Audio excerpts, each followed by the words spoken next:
Hello to our appraiser panel partners within disaster areas, such as the recent happenings in Houston and the surrounding areas. As typically happens after an event like this, lenders order what's called a disaster area inspection report. The circumstances are the home has been appraised either by yourself or another appraiser weeks, months before the natural event occurred. And don't just think hurricane, it could be a flood, it could be a fire, it could be an earthquake, it could be any number of events that affect more than just a house, that could affect a neighborhood, that could affect a city or a region.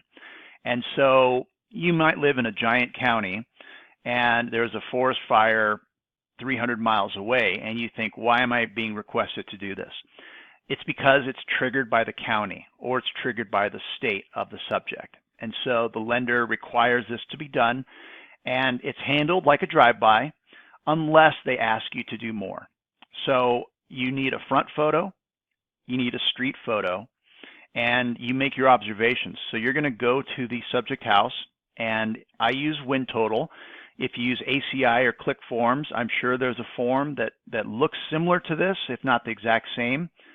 This one is called the DAIR. And so you're going to observe from the street, and if everything looks fine, you're going to mark has no apparent damage. If you get out there and you see active damage, maybe there's a foot of water still, something like that, then yeah, you're going to mark has apparent damage.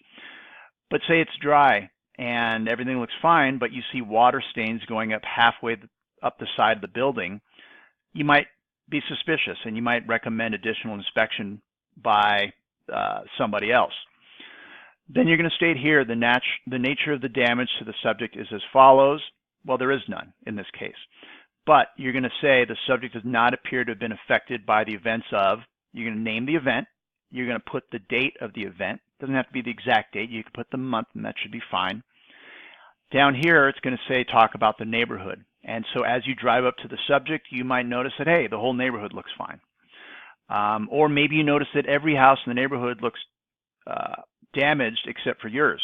So you're going to put those observations there. You're going to mark, you're going to fill in, you're going to sign accordingly. Now, if you don't have this form, this is not a form that requires UAD compliance. So I've seen plenty of appraisers use a 1004D for the same purpose. So if you don't have this form, you could use a 1004D. You're going to fill out as much as you can, and then down here you're going to put the same verbiage. Subject does not appear to have been affected by the events of that disaster and the date of that disaster. Again, you're going to include the photos, front and street, and fill out the rest accordingly. If you have any questions, please don't hesitate to contact us. Be safe out there, and we appreciate all you do for us.